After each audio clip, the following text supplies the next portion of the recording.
The New Year's party that changed everything. New Year's Eve had always been my favorite holiday. It marked a time to reflect on the past year and look forward to new beginnings. This year, I wanted it to be special, not just for me, but for my 16-year-old daughter, Mia. She had endured a tough year at school, struggling with self-confidence and feeling isolated from her peers. I thought a family party might cheer her up. "Do I really have to go?" she asked earlier in the day, her voice hesitant as she leaned against the doorframe of my room. "It'll be fun," I said, smiling at her. "Your cousins will be there, and it's just family. No pressure to impress anyone. Just be yourself." She nodded reluctantly and walked away. I knew Mia had always felt out of place around her cousins, especially Kayla and Lily, who were a few years older and brimming with confidence.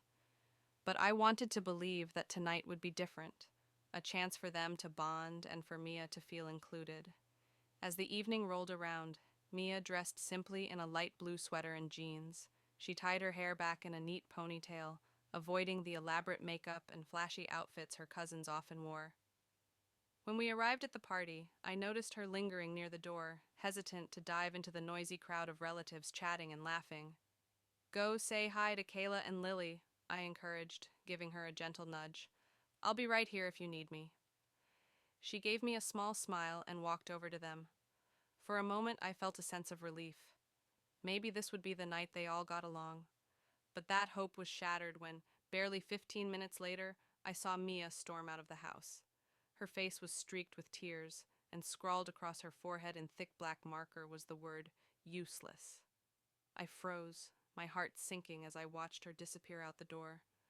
The sight of that cruel word written on her face sent a wave of anger and heartbreak crashing over me. I excused myself from the conversation I was in and followed her. The painful truth. When I reached Mia's room, the door was locked. I knocked gently. "Mia, sweetheart, please open the door." "It's Mom," I said, trying to keep my voice steady. "Leave me alone," she shouted from the other side, her voice muffled by sobs. I rested my forehead against the door, struggling to contain my emotions. "Mia, I'm not going anywhere. Whatever happened, you can tell me. Please let me in." There was a long pause, followed by the sound of her unlocking the door. When it opened, I saw her sitting on the edge of her bed, clutching a pillow to her chest. Her eyes were red and swollen, and her face still bore the ugly reminder of what had happened. I sat beside her, careful not to crowd her space. "Mia, who did this to you?" She looked down, her voice barely above a whisper. "Kayla and Lily. They said I'm boring and useless. They dared me to join their stupid game, and when I said no, they laughed and grabbed a marker." Tears welled up in her eyes again. "They pinned me down, Mom. I tried to stop them, but they're stronger than me. Everyone was laughing." My chest tightened with anger. How could they do this to her? And how could the others just stand by and let it happen? I took her hands in mine. "Mia, listen to me. What they did was cruel and wrong. You are not useless. You are one of the smartest, kindest people I know, and I am so proud of you." She sniffled, her tears spilling over. "But they made me feel so small, Mom. Like I didn't belong." "You belong, Mia," I said firmly, "and I'm going to make sure they understand that what they did was unacceptable." Confrontation. Once Mia calmed down, I cleaned her face with a warm washcloth and stayed with her until she fell asleep. Then I marched back downstairs, my anger simmering just beneath the surface.